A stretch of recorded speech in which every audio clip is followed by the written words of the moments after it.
안녕하세요, 장지은입니다. 오늘은 저희 구강 위험물 목록 관련해서 내용을 한번 살펴보는 시간을 가져보도록 하겠습니다.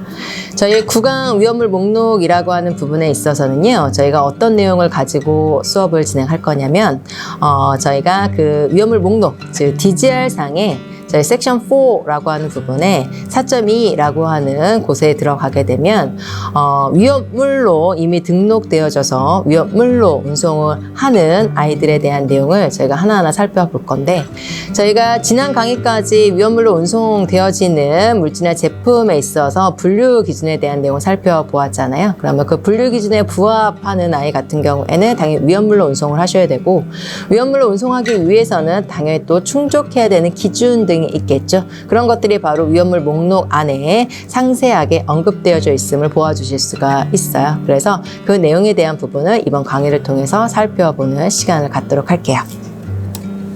그러면 저희가 위험물 목록이라고 하는 것은 List of Dangerous Goods라고 해가지고 흔히 저희가 실무적으로는 블루 페이지라고 이야기를 해요. 그래서 DGR상에 색지로 들어가 있는데 블루 컬러로 선언되어 있는 아이이다 보니 저희가 실무적으로는 블루 페이지라고 이야기하는 부분인 거고요. 그래서 위험물로 운송해야 되는 물질이나 제품에 대한 목록이 언급되어져 있는 부분이다라고 하는 거고, 저희 A 항목부터 N 항목까지 총 저희 각각의 항목에 대한 내용들을 저희가 제대로 식별하고 제대로 이해하고 적용할 수 있어야 된다라고 하는 부분을 보아주시면 되겠죠. 그래서 이번 강의에서는 저희가 이 블루 페이지에 대한 A번부터 N번까지 항목들에 대한 내용을 간단하게나마 저희가 하나하나 어떤 내용들을 담고 있는지 살펴보는 시간을 갖도록 해볼게요. 그러면 저희가 위험물 목록이라고 하는 부분에 있어서 가장 중요하게 첫 번째로 다뤄져야 되는 부분이 뭐냐라고 하는 것은, 저희가 위험물 분류 기준에 부합한 위험물 같은 경우에는 당연히 위험물로 운송이 되어져야 되는 부분이잖아요. 그러면 위험물로 운송을 하기 위해서는 반드시 번호와 이름이 지정이 되어져야 된다라고 하는 부분이에요. 근데 그 번호라고 하는 부분이 저희 UN 넘버라고 하는 부분인 거고요. 그 다음에 저희 위험물에 부여된 이름이라고 하는 부분이 바로 저희가 proper shipping name이라고 하는 저희 적정 선정명 또는 고유 선정명 또는 위험물에 대한 운송 정식 운송 명칭이라는 내용으로 사용이 되어지는 것을 보아주실 수가 있죠. 그러면 저희가 블루 페이지라고 하는 위험물 목록 같은 경우에는 운송되어지는 위험물이 나열되어 있는 것을 보아주실 수가 있는데, 당연히 나열되어 있다라고 하게 되면 그 기준이 있을 거잖아요. 그 기준은 뭐냐라는 것은 위험물에 부여된 정식 명칭의 알파벳 순서대로 저희가 목록화되어 있다라고 보아주시면 되겠죠. 그래서 알파벳 순서 A, B, C, D라고 하는 개념으로 위험물 목록이 저희 등록되어 있다라고 하는 것을 보아주시면 되는데, 보시게 되면 위험물 목록에는 약 한 3,000여 개에 해당이 되어지는 위험물이 등록되어 있다라고 봐주시면 돼요. 그런데 이 등록되어 있는 위험물은 저희가 운송할 수 있는 위험물도 있지만 운송이 절대 금지되어지는 위험물도 등록이 되어 있고요.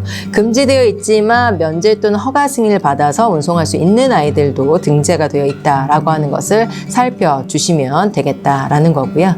A 항목부터 N 항목까지 각각의 항목들에 대한 내용을 제대로 읽어내시고 저희가 이해하시고 적용할 수 있어야 된다라고 하는 것을 봐주시면 되겠죠. 그러면 이번 강의를 통해서 저는 아세탈이라고 하는 하나의 물질을 가지고 이 블루 페이지를 어떻게 읽어내시고 적용할 수 있는지에 대한 부분을 설명을 한번 드려보려고 해요. 그래서 내용을 한번 보시게 되면, 첫 번째 아세탈이라고 하는 아이를 좀 살펴보시게 되면은요, 아세탈이라고 하는 아이 A 항목을 한번 살펴보시게 되면 A 항목에는 UN 또는 ID 넘버라고 하는 타이틀을 가지고 있죠. 그러면 위험물로 운송이 되어진다라고 하게 될 경우에는 하나의 UN 넘버와 하나의 proper shipping name이 일반적으로 지정이 되어진다라고 보아주실 수가 있어요. 그러면 이 아세탈이라고 하는 아이는 UN 넘버가 어떻게 지정이 되어지느냐라고 하게 되냐면 UN 1088로 지정이 되어지는 것을 보아주실 수가 수가 있다라고 하는 부분이죠.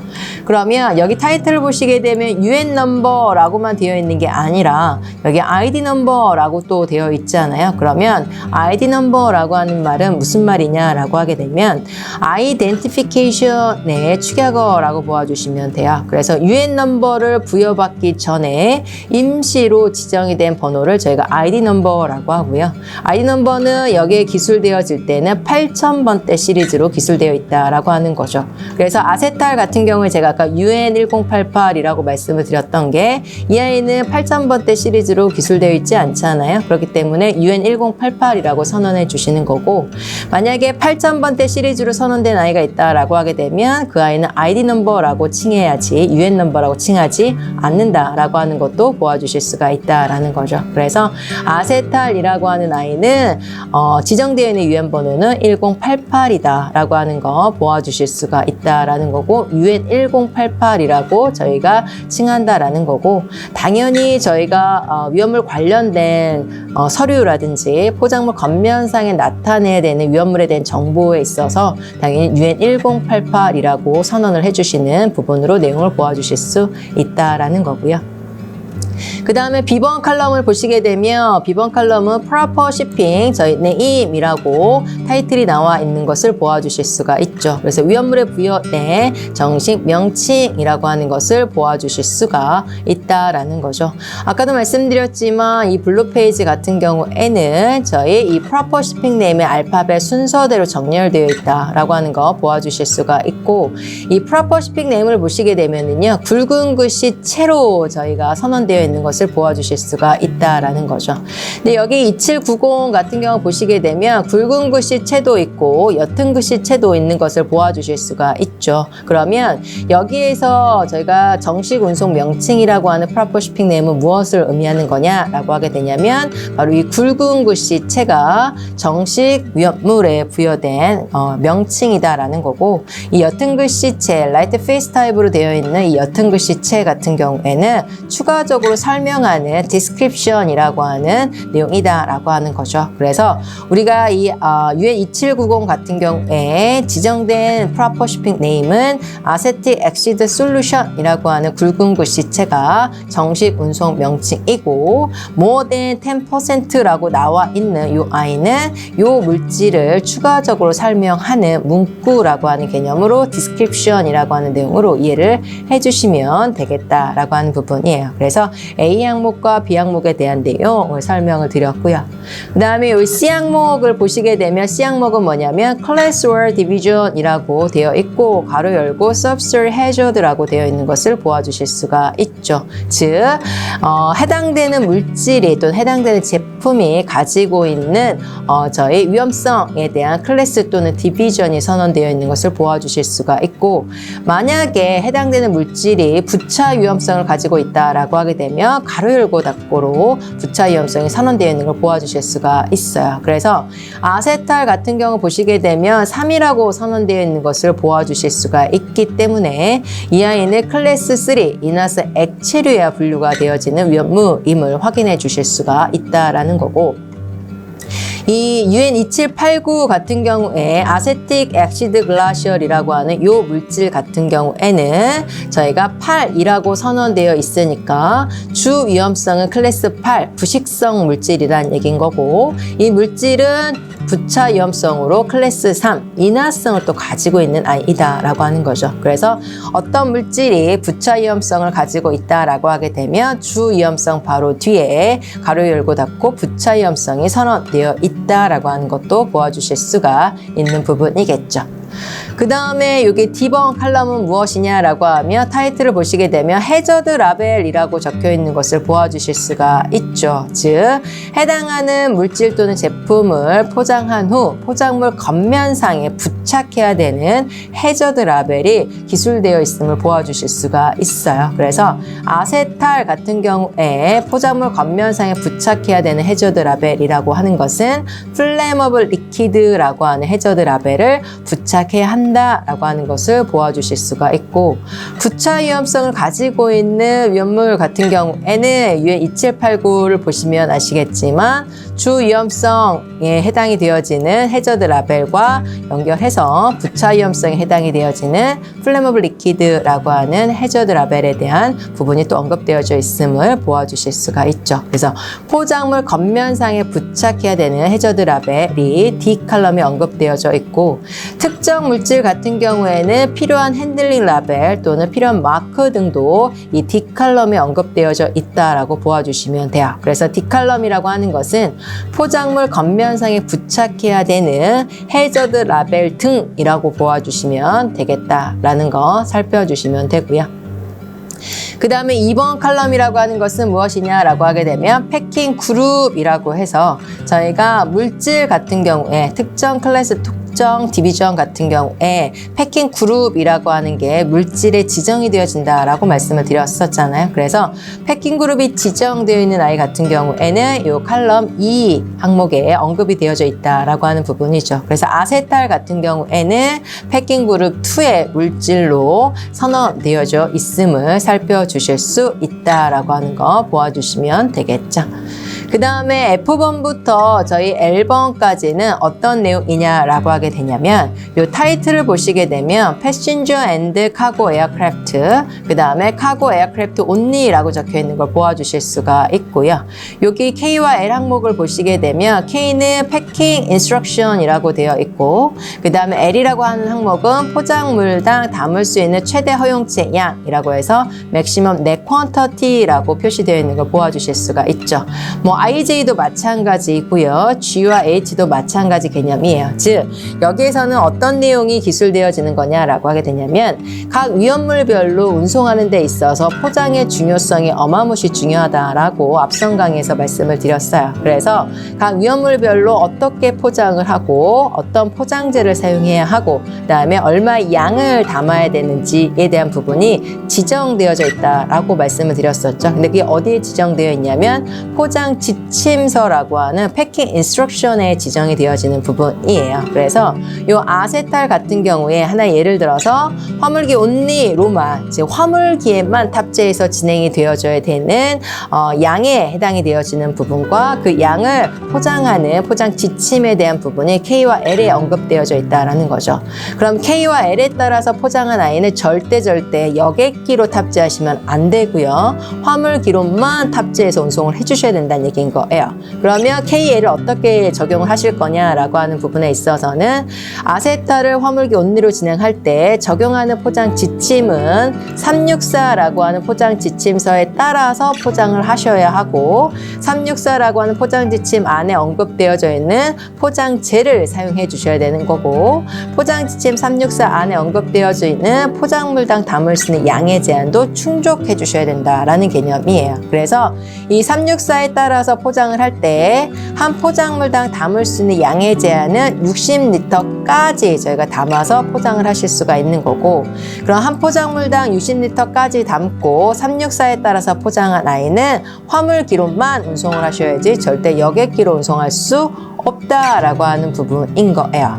그러면 이 IJ도 하나 참고로 보시게 되면 I 같은 경우는 포장 지침서라는 번호에 대한 부분이고, J라고 하는 것은 포장물당 담을 수 있는 양의 제한치를 보는 거거든요. 그러면 아세탈이라고 하는 아이를 여객기로 운송을 할 때 따라야 되는 포장 지침은 뭐냐? 바로 353이다라고 하는 거고, 353에 따라서 저희가 포장을 하셔야 되는 거고, 353에 언급되어 있는 포장재를 사용하셔야 되는 거고, 353에 언급되어 있는 양의 제한을 충족해 주셔야 된다라고 하는 거고, 그 양의 제한이라는 부분이 제2항목에 언급되어져 있는데, 제2항목도 보시게 되면 포장물 다 담을 수 있는 양의 제한은 5리터까지인 거고, 5리터의 양을 담은 포장물이 353에 따라서 포장을 했다라고 할 때는 저희가 여객기로 운송을 할 수가 있는 거고요. 여객기로 운송한 아이는 다시 화물기에도 당연히 탑재할 수가 있다라는 개념이죠. 그래서 저희가 한 포장물당 어느 정도의 양을 담았느냐에 따라서 여객기로 운송할 수 있는 포장물인지 아니면 화물기로 기록만 운송해야 되는 포작물인지를 저희가 정할 수가 있다라고 하는 것을 봐주시면 되겠다라는 거죠.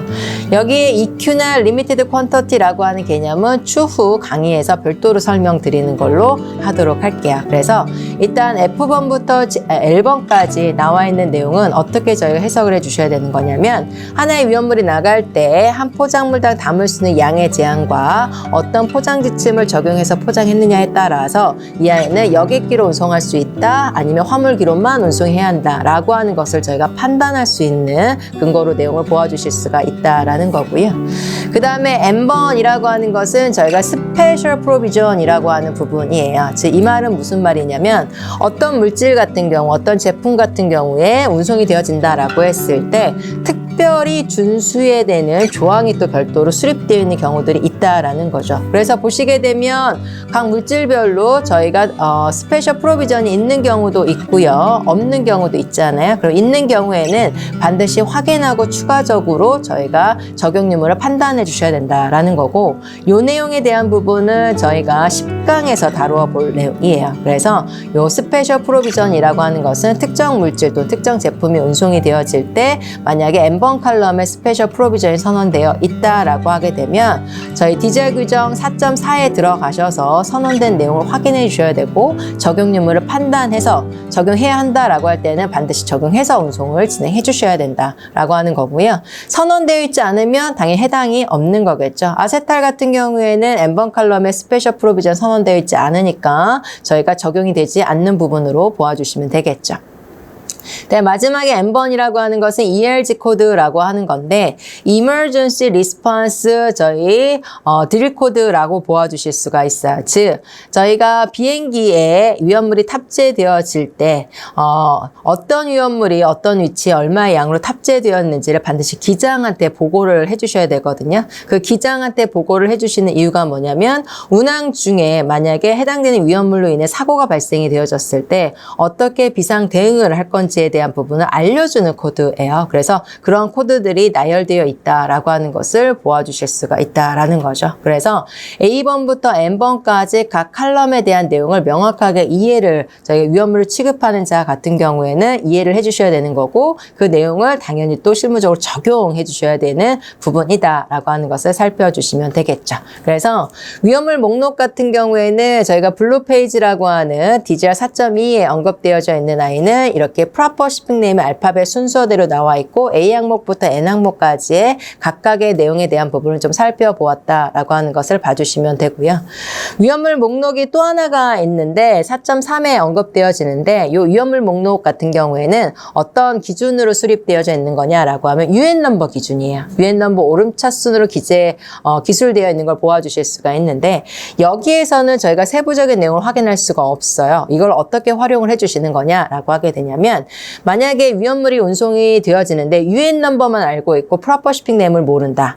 프로퍼 shipping name을 알고 있다라고 하면 당연히 4.2 블루 페이지를 통해서 저희가 상세 내용을 식별해 주실 수가 있고 UN 넘버만 알고 있다라고 하면 블루 페이지에 바로 가서는 상세 정보를 식별하기가 아주 어렵거든요. 그럴 경우에는 이 4.3이라고 하는 UN 넘버별로 정렬되어 있는 목록에 오셔서 해당되는 UN 넘버를 찾으시고 옆에 보시게 되면 페이지 번호가 있잖아요. 저 페이지 번호가 바로 블루 페이지 번호이거든요. 그래서 해당되는 페이지에 들어가셔서 선언되어 있는 해당되는 위험물에 대한 상세 식별 A번부터 N번 항목까지에 대한 내용을 확인해서 적용해서 저희가 진행을 한다라고 하는 것을 보아주실 수가 있다라는 거죠. 그래서 이번 강의에서는 저희가 위험물 목록이라고 하는 부분에 있어서 블루 페이지와 그 다음에 4.3에 나와 있는 UN 넘버별로 기술되어 있는 블루 페이지를 어떻게 찾아갈 건지에 대한 부분에 대한 내용을 살펴보셨다라고 하는 부분이고요.